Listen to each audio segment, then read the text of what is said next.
me a moment, I'm gonna talk about wrestling. In the 2001 anime Hajime no Ippo, the main character Makunouchi Ippo plows through many opponents at first. At a certain point, the threat of losing disappeared.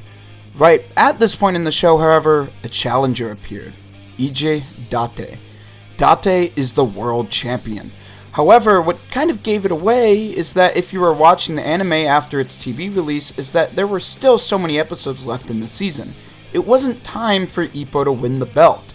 So the show created this uncomfortable uncertainty that Ippo would suffer his first loss. Structurally, your brain knows that Ippo won't win. However, Date held no ill will towards his opponent. In fact, there was a clear admiration. Of course, Date won, but it was still shocking to see our hero deal with the loss. At Forbidden Door this year, we had a match attempting to tell this type of story. However, you may ask, how do you tell this story in a format that is pro wrestling? I've talked about Will Ospreay before, so whether you're a wrestling fan or just a fan of this channel, you should know how unbelievably talented he is. From his debut at Revolution to now, Ospreay hasn't lost a single singles match. He even picked up the international title from Roderick Strong. Quite literally, the Dynamite after that even happened, Will Ospreay won the #1 contender match for the World Heavyweight Championship. Let's real quickly go back to that goofy intro. You see that man here?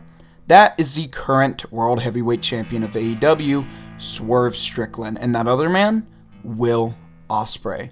These men have a very apparent friendship here. However, in a genius simplistic bit of booking, their new feud is built on the idea that both are now at the top of their game, and what actually gets them feuding is Swerve bringing up Ospreay's kids. This adds that personal element to truly get things going. Will Ospreay is one of the few wrestlers to have a continuous story throughout his whole career. It's actually a really simple one, and that is to be the best. It's all Ospreay wants. It's a great story because no matter what, it can work as a babyface or heel story. Look at his face at the end of the Ospreay-Okada match at Battle at the Valley and tell me you don't feel some sort of sympathy for him.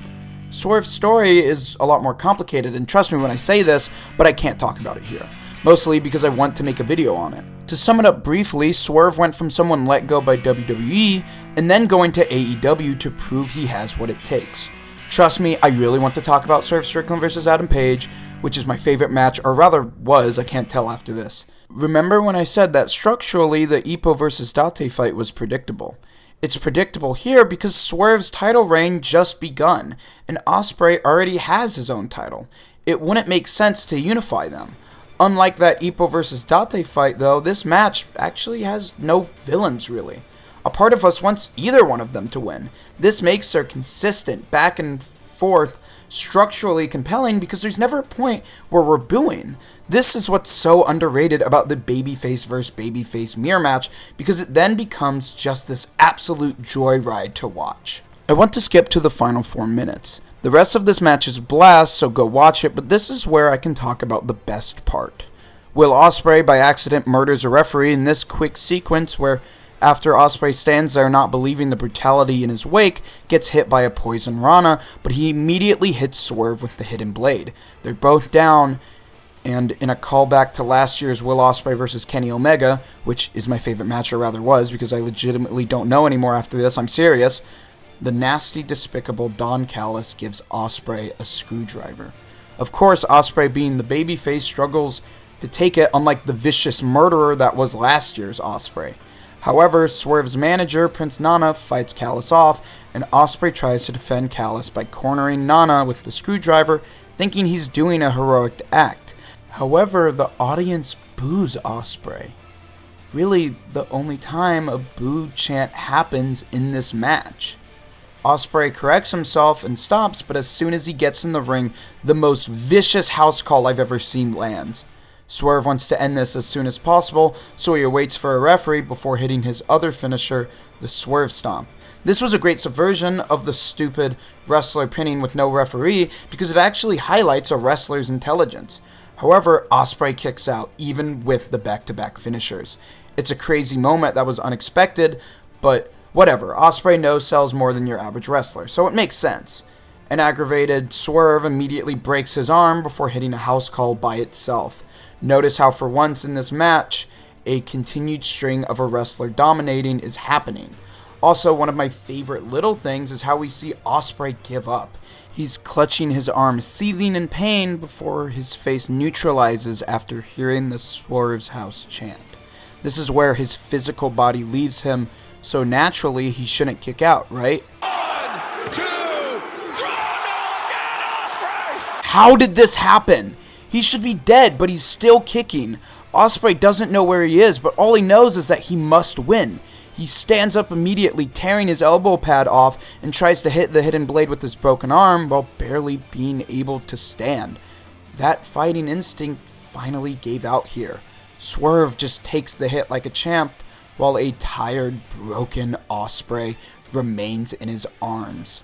He pats his head before hitting another house call and ending the match with the one finisher he hasn't hit yet, Big Pressure. That mental and physical aspects of Ospreay's style went out of sync, and it's both what kept him in the match and what lost him it.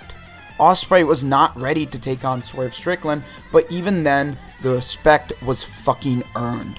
A miserable looking Ospreay at the end is comforted by none other than the triumphant Swerve Strickland. The admiration for each other and that competitive UFC fight feel to it all created this super interesting story of a man who could do no wrong finally failing at someone who can also do no wrong. These are two of the best working wrestlers today, and the story they were able to tell with little to no words needs to be appreciated. Go watch this match and tell me what you think. This match had both amazing cool move after cool move structure of the Ospreay vs. Takeshita match, but also featured the amazing long-term story of Ospreay fighting to be the best featured in the Kenny Omega vs. Will Ospreay match. If you haven't watched this match already, please go check it out. It is now possibly my favorite match ever and easily the best of the year. Also, Will Ospreay vs. Bryan Danielson is amazing too, and you should go check that out as well. See ya.